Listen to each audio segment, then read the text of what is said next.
What would you do if your HOA suddenly decided that your harmless garden decoration was an unspeakable crime? Ethan Parker had never paid much attention to the HOA. He followed the basic rules, kept his lawn mowed, his house in good shape, his trash bins put away on time. He wasn't the type to cause trouble. So when he pulled the mail from his box that afternoon, he wasn't expecting anything unusual. Bills, advertisements, a grocery store flyer, nothing out of the ordinary. But then he saw it.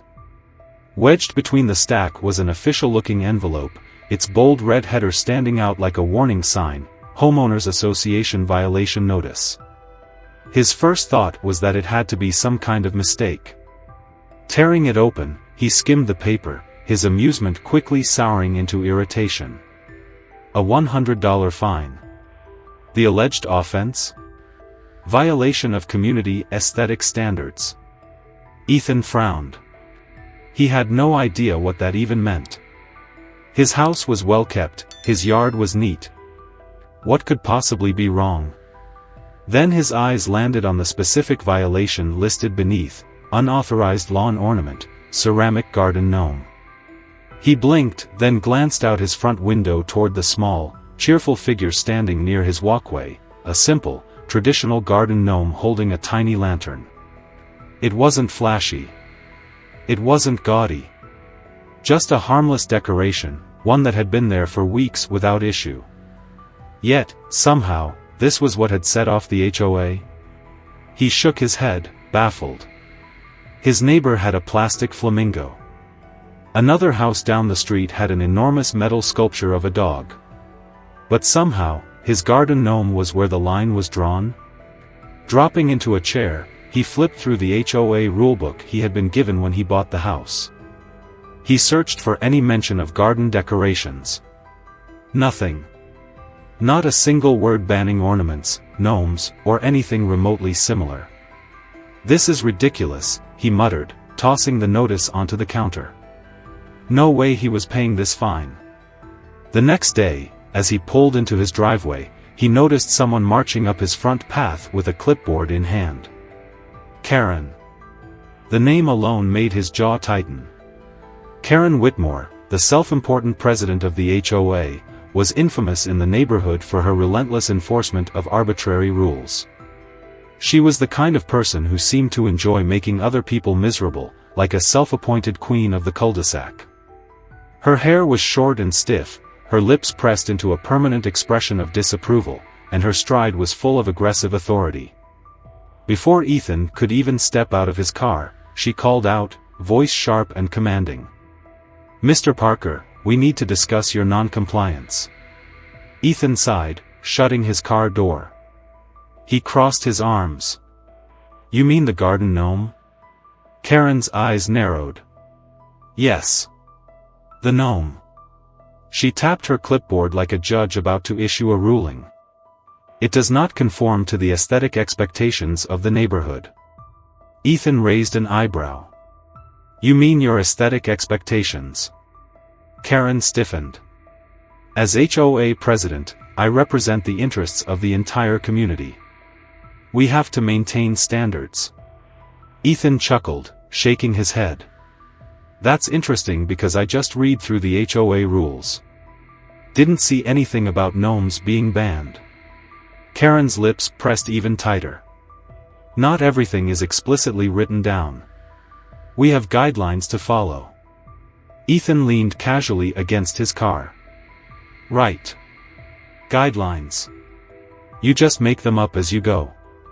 Karen's face darkened. "I will not tolerate disrespect. Either remove the gnome, or I'll escalate this to the HOA board." Ethan smirked. "Go ahead. Pretty sure they'll also be curious why you're inventing rules out of thin air."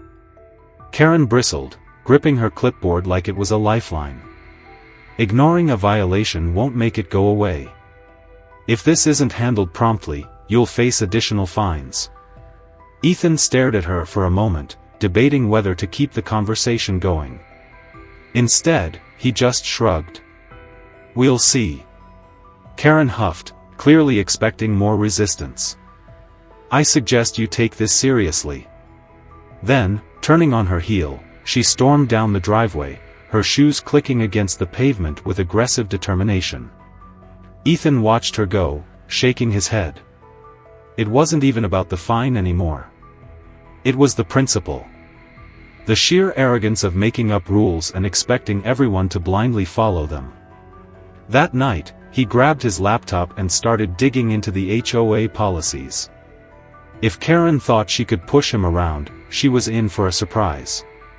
But as he read further, something caught his attention, something that made him stop and laugh out loud. Karen Whitmore, the self-important dictator of the HOA? She didn't even own her house. She was a renter. And even better, Ethan was her landlord.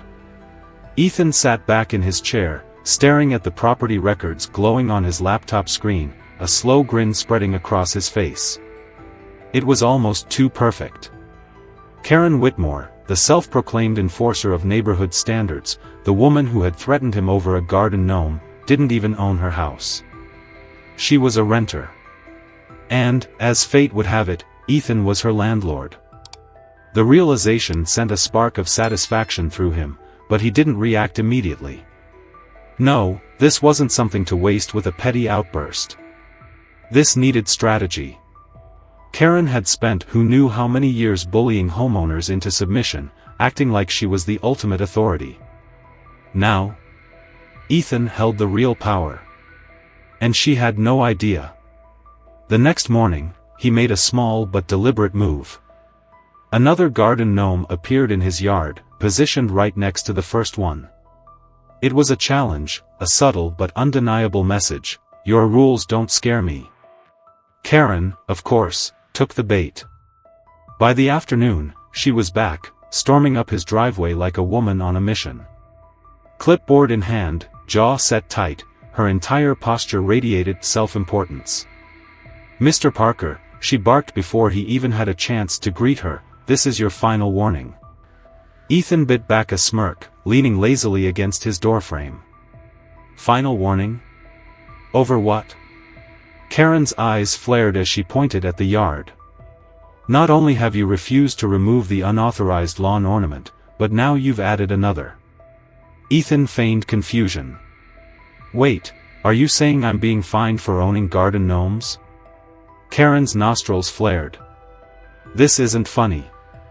You're openly defying HOA regulations. If you do not comply, I will have no choice but to take legal action." That was it. Ethan couldn't resist any longer. He took a slow step closer, lowering his voice just slightly. "Karen," he said, his tone casual but deliberate, "you do realize I'm your landlord, right?" For the first time, she hesitated. Her lips parted, but no words came out. Ethan pulled out his phone, tapped the screen, and turned it toward her. The property records were right there, her name listed under the rental agreement. Karen's face drained of color. That can't be right," she stammered. "Oh, it's right," Ethan said, sliding his phone back into his pocket. "I recently bought several rental properties in the area. Yours was one of them." Karen's entire demeanor shifted. The rigid, authoritarian stance melted into something closer to nervous politeness. She let out an awkward laugh. "Well, I wasn't trying to be difficult. I just..." Ethan tilted his head. "Oh, really? Because you were pretty quick to threaten legal action over a garden gnome." Karen's hands tightened around her clipboard. "I'm sure we can find a reasonable solution." "Interesting," Ethan mused. "Because a minute ago, you were talking about escalating things."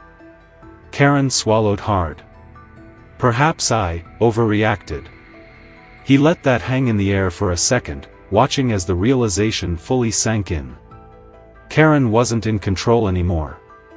She had built her entire authority on people being afraid to push back, and now she was staring at the one person she couldn't intimidate. Ethan could have left it at that. Let her stew in embarrassment, let her scramble to find a way to save face. But he wasn't done yet. There was one more card to play. That evening, he pulled up Karen's rental agreement, reading through it with the same level of scrutiny she had applied to every made-up violation she had thrown at homeowners. He wasn't looking to be petty, he just wanted to see if she was actually following the rules she loved to enforce. And, as expected, she wasn't. Two major violations jumped out immediately. First, Karen had converted part of the house into an unofficial HOA office, which was strictly prohibited under her lease agreement. Second, she had made modifications to the landscaping, adding a decorative brick pathway, without prior approval from the property owner. The exact kind of thing she had fined other homeowners for. The irony was almost too good. Ethan wasted no time. By the next morning, he had drafted a formal lease violation notice, citing both infractions and giving Karen 30 days to correct the violations or face eviction. He made sure the letter was delivered in the same crisp, official manner she loved to use for her HOA warnings. Within an hour, his phone rang. Ethan answered casually. "Parker." Karen's voice was sugary sweet, a far cry from her usual clipped tone. "Ethan, I think we've had some misunderstandings." He smirked. "Oh? You mean the rules?" A nervous chuckle on the other end. "Well, you know, sometimes rules can be interpreted differently." Ethan leaned back in his chair. "That's funny, Karen. Because I seem to remember you saying not everything has to be explicitly written down when you find me over a garden gnome." Silence. Then, finally, Karen spoke again, her voice a little less sure. "I just want to make sure there are no hard feelings." Ethan's smile widened. "Oh, no hard feelings at all," he said cheerfully. "Just make sure you bring your property into full compliance." The silence stretched longer this time. For the first time, Karen was experiencing the consequences of her own game. And Ethan? He was just getting started. The cracks in Karen's authority were starting to show, but Ethan wasn't about to stop there. He had spent the past few days listening, gathering information, and letting her feel the weight of the consequences she had so often dished out. Now, it was time to turn the neighborhood against her. It didn't take much. The moment Ethan started asking around, people had stories, plenty of them. An elderly veteran, Mr. Holloway, lived just a few houses down. He was soft-spoken, the kind of man who kept to himself and never caused trouble. But when Ethan knocked on his door and mentioned Karen's name, something in the man's expression darkened. "She fined me 3 times, Mr. Holloway muttered, shaking his head. "Said my grass was half an inch too high." Ethan frowned. "Half an inch?" Mr. Holloway exhaled sharply. "I've got a bad hip. Can't mow as often as I used to. I keep it neat, but sometimes it grows a little faster than I expect." He rubbed his jaw, his frustration evident. "I tried explaining that, but she didn't care. Just kept handing out fines." Ethan glanced over at Mr. Holloway's yard. It was perfectly maintained. Meanwhile, Karen's own lawn had patches of weeds and dead spots, something she had conveniently ignored. And that was just the beginning. Another homeowner, a young mother named Danielle, had a similar story. Karen had fined her for leaving her kids' bikes in the driveway for more than 30 minutes. A man down the street had been forced to repaint his house because Karen decided the original shade was too bold. Another woman had been slapped with a $200 fine for parking her car slightly over the edge of her driveway. The common theme? Karen had been selectively enforcing rules, targeting people who she thought wouldn't push back. And the neighborhood had simply accepted it, until now. The moment Ethan started spreading the word about Karen's renter status, things escalated fast. "She doesn't even own a house here?" Danielle's jaw dropped. "How the hell is she running the HOA?" Howard Bennett, one of the senior HOA board members, was equally stunned when Ethan brought it up to him. "That's a serious issue," he admitted, rubbing his chin. The HOA bylaws say board members have to be homeowners. Ethan nodded. Then why has Karen been running the show all this time? Howard sighed, clearly conflicted. I think she misrepresented herself when she first ran for the board. Ethan raised an eyebrow. So you're saying she lied?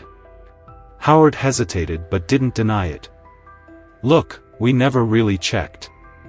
She was so forceful about taking charge. No one questioned her. Well, Ethan said, smirking, they're questioning her now. And they were. By the time word fully spread, Karen's once unquestioned control was slipping fast. People stopped taking her warnings seriously. Homeowners who had quietly endured her nonsense started pushing back. The final straw came when someone dug into HOA finances. At the last community meeting, a homeowner named Lisa stood up and asked a simple question. Where's all the HOA money been going? Karen stiffened. Excuse me? Lisa folded her arms. We all pay HOA fees. Every year. But where exactly has that money been spent? Because I haven't seen any major neighborhood improvements. Karen's mouth opened and closed, her usual confidence faltering. It goes to necessary expenses. Lisa didn't back down. Like what? A murmur rippled through the crowd. Ethan already knew the answer. He had spent the past few nights digging through public expense records and found something interesting. Over the past 2 years, the HOA had approved a series of maintenance projects. The odd part? They all conveniently benefited one property.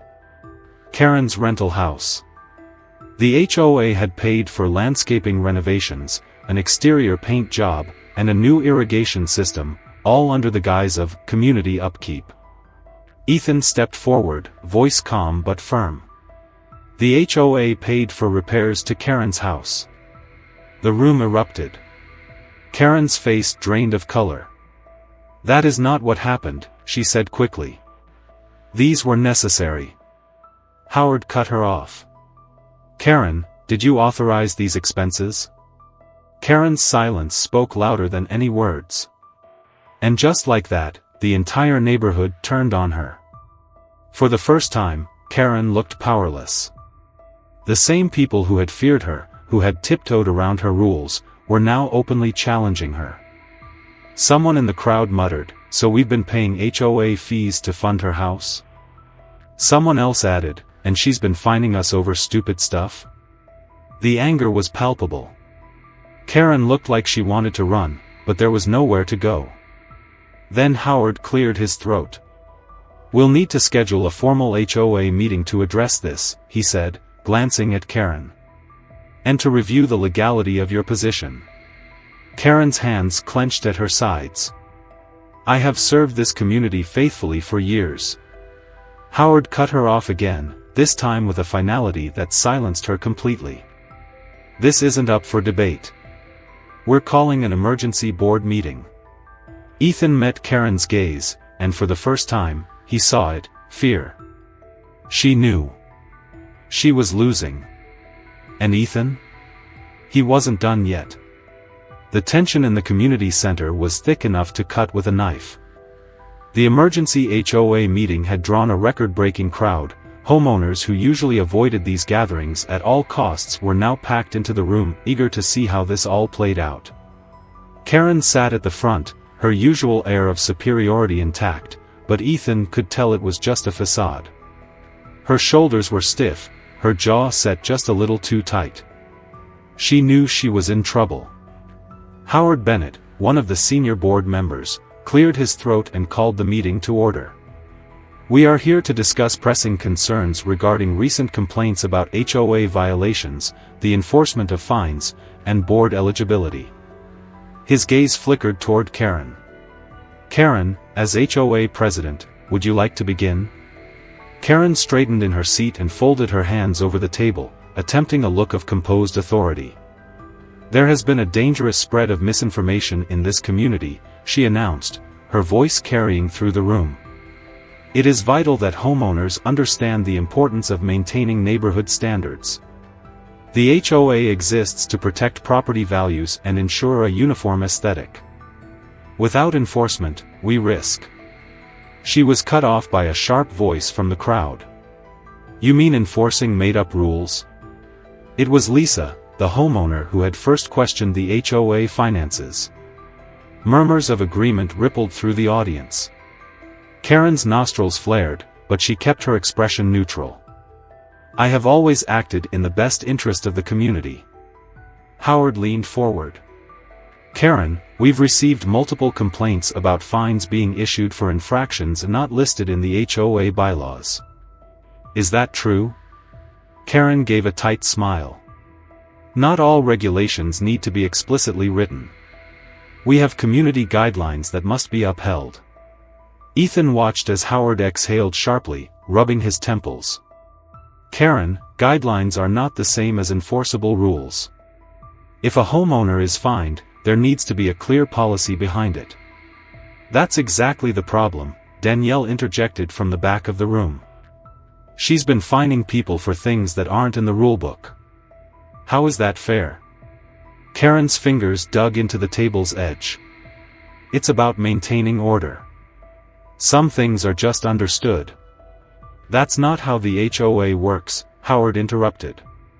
His voice was firm, and Karen visibly tensed at being cut off again. We also have another matter to discuss. He flipped open a document in front of him.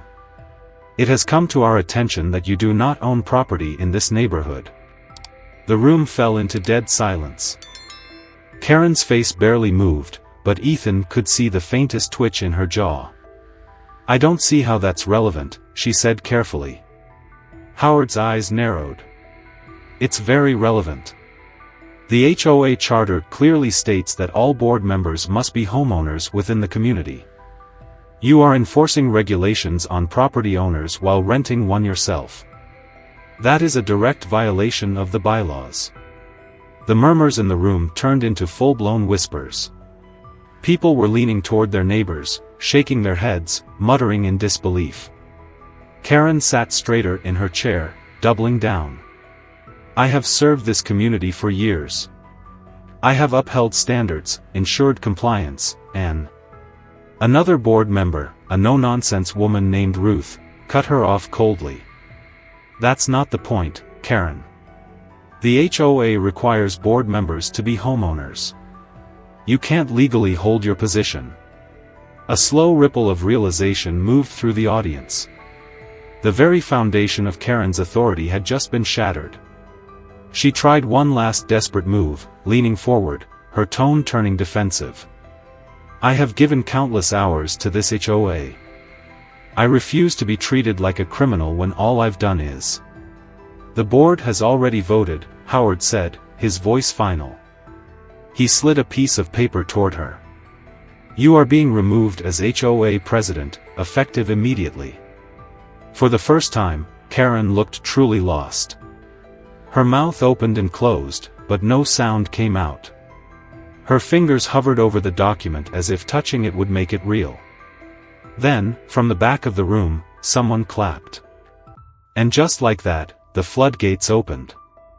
A wave of cheers, relieved sighs, even laughter rippled through the community center. The people Karen had bullied, fined, and threatened for years were finally free. Ethan watched as Karen's face darkened with humiliation. She stood abruptly, chair scraping against the floor, her breathing uneven. For a moment, it looked like she was going to make some grand declaration, a final power move to salvage what little control she had left. Instead, she turned on her heel and stormed out. The moment the doors slammed shut behind her, Howard exhaled, shaking his head. Well, he said, glancing at the crowd, I think that just about settles it. The room erupted again. Neighbors who had once tiptoed around Karen now laughed and shared stories, their relief almost tangible. Ethan could see it in their faces, they were done being afraid. But Ethan? He wasn't done just yet. Karen may have lost the HOA, but she still had 30 days to fix her lease violations. And something told him she wasn't planning on complying. Karen had lost the HOA, but Ethan knew she wasn't the type to back down quietly. He expected her to scramble for control, to find some loophole, to weasel her way out of the situation. But this time, there was no board to manipulate, no vague guidelines to twist in her favor. The only rules that mattered now were his.